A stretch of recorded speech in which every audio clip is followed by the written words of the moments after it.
Pencegahan yang pertama yaitu mencuci tangan. Sekitar 98% penyebaran penyakit bersumber dari tangan. Mencuci tangan hingga bersih menggunakan sabun dan air mengalir efektif membunuh kuman, bakteri, dan virus, termasuk virus corona. Yang kedua, jangan terlalu sering memegang wajah. Virus corona dapat menyerang tubuh melalui area segitiga wajah, seperti mata, mulut, dan hidung. Area segitiga wajah rentan tersentuh oleh tangan, sadar atau tanpa disadari. Yang terakhir yaitu etika bersin dan batuk. Ketika Anda bersin dan batuk, tutup mulut dan hidung agar orang yang ada di sekitar tidak terpapar percikan kelenjar air liur. Lebih baik gunakan tisu ketika menutup mulut dan hidung ketika bersin atau batuk. Assalamualaikum warahmatullahi wabarakatuh. Perkenalkan, nama saya Muhammad Fadil Nufadri dari 4204 S1 TRM Teknologi Rekayasa Multimedia akan menjelaskan akar masalah dari solusi yang saya buat dari kelompok saya. Satu, menyebarnya virus corona di Indonesia. Virus corona atau Severe Acute Respiratory Syndrome Coronavirus 2 SARS-CoV-2 adalah virus yang menyerang sistem pernapasan. Penyakit karena infeksi virus ini disebut COVID-19. Virus corona bisa menyebabkan gangguan pada sistem pernapasan, pemia akut, bahkan kematian. Infeksi virus ini disebut COVID-19 yang pertama kali ditemukan di kota Wuhan, Cina pada akhir Desember 2019. Virus ini menular dengan sangat cepat dan telah menyebar ke wilayah lain di Cina dan ke beberapa negara termasuk Indonesia. Hal ini membuat beberapa negara di luar negeri menerapkan kebijakan untuk memberlakukan lockdown dalam rangka mencegah penyebaran virus ini. Dari yang saya sudah jelaskan tentang virus ini, warga negara Indonesia atau WNI 2 orang sudah positif virus corona tersebut. Isunya sih mereka habis dari luar negeri, tepatnya dari Malaysia. Pada saat pulang ke Indonesia mereka mengalami gejala yang tertera pada virus tersebut, yaitu gejala batuk, pilek, suhu tinggi. Setelah dicek hasilnya positif virus tersebut, mereka langsung diisolasi selama 14 hari. Setelah mereka diisolasi dan kembali ke rumah yang katanya tepatnya di Depok, entah bagaimana virus itu belum mati dan akhirnya virus tersebut tersebar di seluruh Indonesia.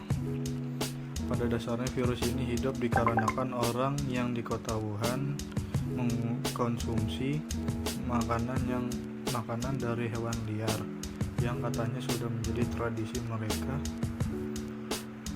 beranggapan bahwa makanan hewan liar itu merupakan obat bagi mereka.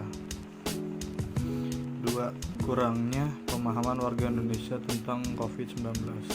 Banyak sekali warga negara khususnya Indonesia tidak paham dengan pandemi COVID-19 atau dengan bahasa latinnya Severe Acute Respiratory Syndrome Coronavirus 2. Entah dari segi penanggulangannya agar tidak tersebar sampai merasa tidak peduli dengan pandemi ini.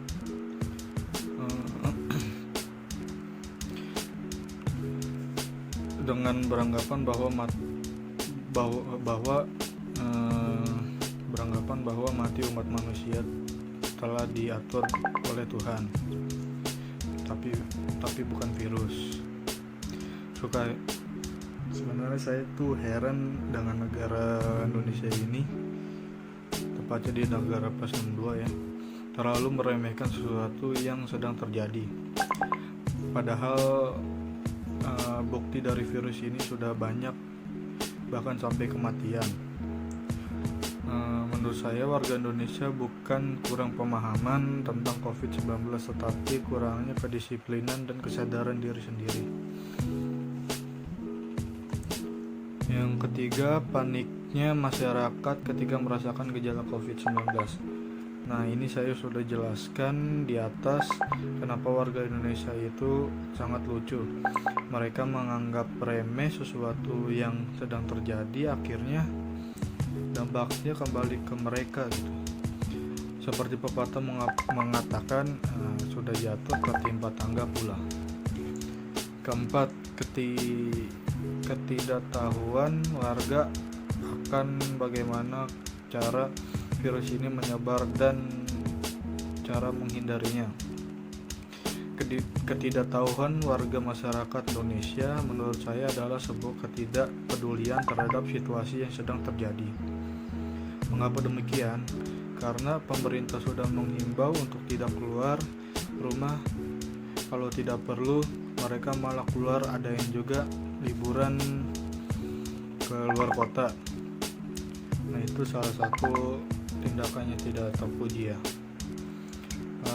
Ada beberapa cara untuk menghindari virus corona ini, yaitu satu, terapkan physical distancing, yaitu menjaga jarak minimal 1 meter dari orang lain, dan jangan dulu keluar rumah kecuali ada keperluan mendesak.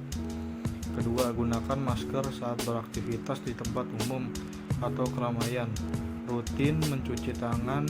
3. Rutin mencuci tangan dengan air dan sabun atau hand sanitizer yang mengandung alkohol minimal 60%. Beraktivitas di rumah atau di tempat umum. 4. Tingkatkan daya tahan tubuh dengan pola hidup sehat, dengan mengkonsumsi vitamin C, A, dan E. Itu bisa mencegah virus tersebut. Kelima, jangan menyentuh mata, mulut, hidung sebelum mencuci tangan. Karena kalau kita menghirup sebelum kita mencuci tangan, kita akan terkena virus ini cepat atau lambat selama 14 hari katanya, 2 minggu lah ya. Terus kelima, hindari kontak dengan penderita atau orang yang dicurigai COVID-19, karena tutup mulut dan hidung dengan tisu saat batuk atau bersin, kemudian buang tisu ke tempat sampah. Dianjurkan sih jangan pakai tisu langsung. Kalau kita merasa batuk atau pilek, kita memakai masker. Ketujuh, hindari berdekatan dengan orang yang sedang sakit, demam, batuk atau pilek. 8. Jaga kebersihan bentuk yang sering disentuh dan keberhasilan lingkungan termasuk kebersihan rumah. 5. Masyarakat ingin mengantisipasi penyebaran COVID-19. Ya, saran dari saya sih intinya mah jangan keluar rumah dulu, nongkrong jangan dulu lah, yang nggak perlu amat mah jangan keluar dulu. Kalau misalkan mau keluar pakai masker, bawa hand sanitizer, dan intinya jaga kesehatan, mengkonsumsi vitamin-vitamin. Kembali lagi bersama saya Muhammad Fadil Nufadri. Saya akan melanjutkan tugas PSM saya, yaitu kebutuhan pengguna berdasarkan hasil wawancara. Pengguna ingin memberikan informasi yang jelas mengenai apa itu virus corona. Virus corona atau Severe Acute Respiratory Syndrome Coronavirus 2 adalah virus yang menyerang sistem pernapasan. Penyakit karena infeksi virus ini disebut COVID-19. Virus corona bisa menyebabkan gangguan pada sistem pernapasan,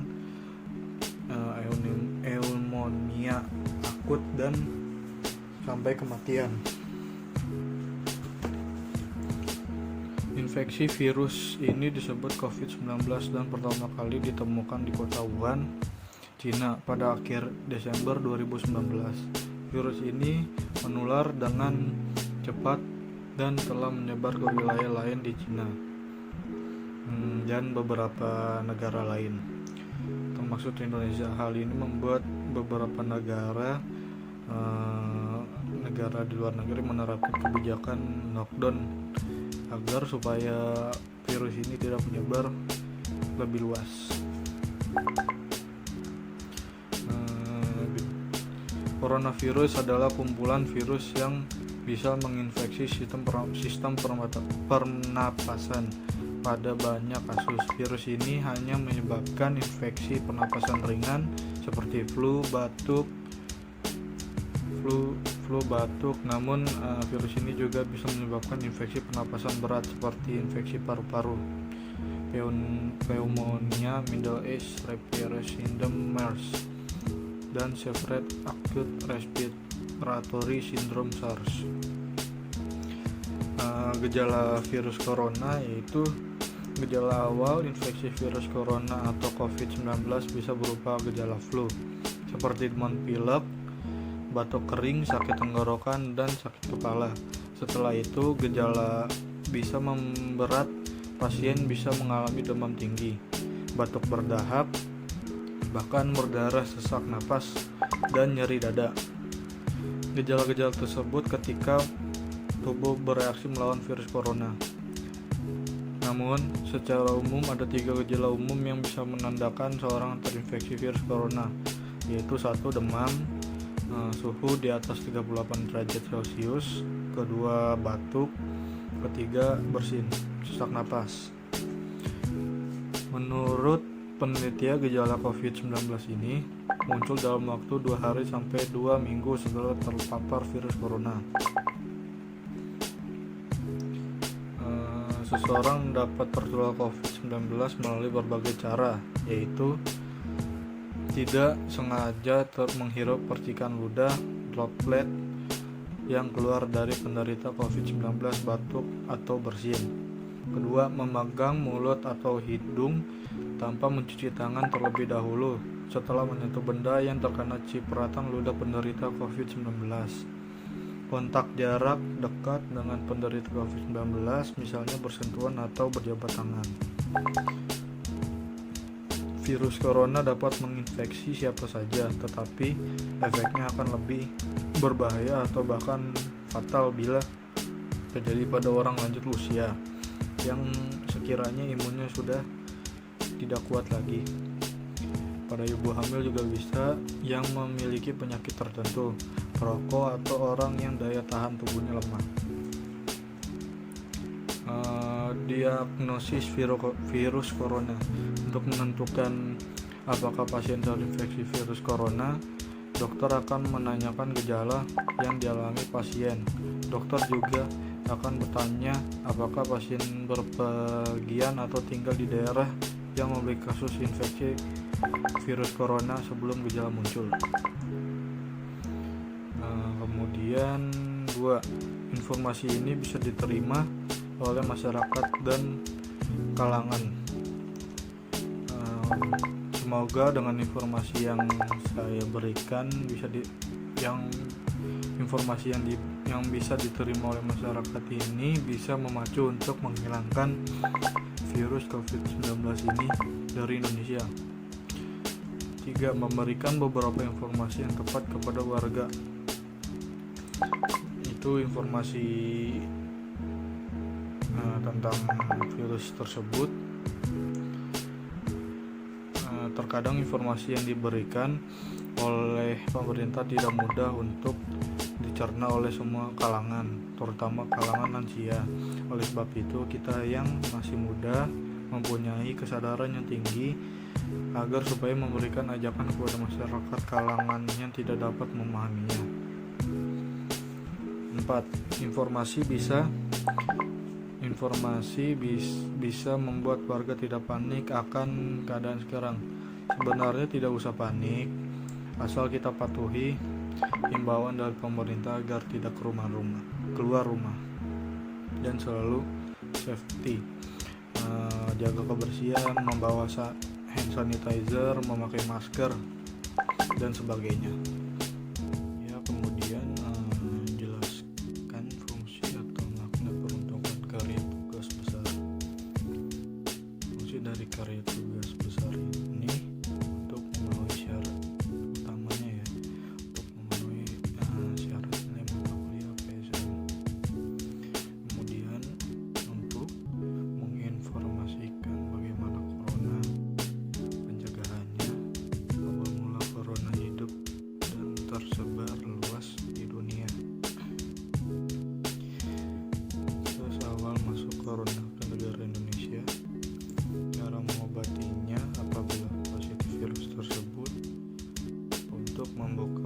mindset warga negara Indonesia, yaitu warga plus 62, agar tidak meremehkan hal yang sedang terjadi pada kita dan dunia.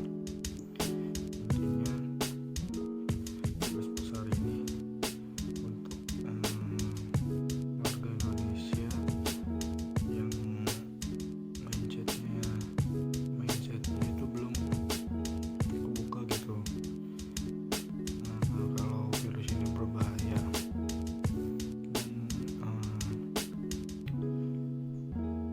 untuk kaum yang tidak bisa memahami kebijakan atau informasi dari pemerintah, inilah saya buat karya tugas besar untuk mereka yang tidak bisa mencerna informasi dari pemerintah yang bahasanya masih nggak bisa dinalarin lah, susah ditanggapin sama orang-orang yang lansia, yang udah tua. Intinya untuk itu saya membuat karya tugas besar ini. Ya, selanjutnya adalah konsep karya tugas besar yang akan dibuat. Konsepnya itu berupa tugas berbentuk video animasi yang bersifat informasi yang informatif. Di video ini ada kelebihan dan kekurangannya pastinya. Kelebihannya, informasi yang disampaikan dapat diterima dengan mudah oleh masyarakat. Satu, animasi yang dipadukan suara. Animasi yang dipadukan suara akan sangat efektif untuk bagi pendengar yang ingin mengetahui isi dari kandungan video tersebut. Kedua, informasi yang berbentuk video. Ditambah lagi, tadi kan animasi yang dipadukan oleh suara, ditambah lagi informasi yang berbentuk video akan bikin pengguna atau yang melihat video ini semakin paham isinya. Ketiga, animasi adalah media yang cepat. Animasi merupakan suatu alat untuk kita memahami suatu peristiwa yang terjadi, yang kita bisa buat memakai aplikasi yang ada di laptop atau yang sudah disarani oleh dosen. Terus pastinya ada kekurangannya sih. Kekurangan, tidak semua kalangan dapat menonton video ini. Mengapa demikian? Karena mungkin satu dari jaringan atau mereka yang tidak bisa melihat video ini tidak mempunyai alat elektronik, misalkan kecilnya sih kayak HP ataupun laptop, media gitu. Terus dua, tidak semua orang mengetahui tentang video ini. Sudah dijelaskan bahwa tadi informasi saja dari pemerintah, ada yang tidak bisa mencermati isi kandungan dari informasi tersebut. Apalagi dari video ini pasti banyak orang yang tidak mengetahui video ini. Ketiga, keterbatasan internet di seluruh negeri. Nah, ini sangat sayang sekali ya kalau misalkan keterbatasan internet di seluruh negeri. Karena keterbatasan tersebut kita tidak bisa mengakses video ini. Jadi kita tidak bisa tahu bagaimana COVID-19 yang saat ini telah mempengaruhi kita semua. Sekian dari saya, kurang lebihnya mohon maaf. Dari itu pun ada hal yang ingin saya sampaikan terlebih dahulu, yaitu semuanya kita peduli terhadap yang berperang melawan corona COVID-19 ini, di barisan depan oleh tenaga medis, oleh dokter, bahkan mereka rela mati gitu untuk menyembuhkan kita semua, merelakan nyawanya untuk kita semua. Intinya mah kita berdoa aja kepada Tuhan agar corona ini cepat berlalu. Tetap di rumah, memakai masker bila ingin keluar, dan membawa hand sanitizer. Jangan berdekatan dulu dengan manusia atau warga. Jangan bergelombol, berkumpul dulu. Ya, sekian dari saya, kurang lebihnya mohon maaf. Wassalamualaikum warahmatullahi wabarakatuh.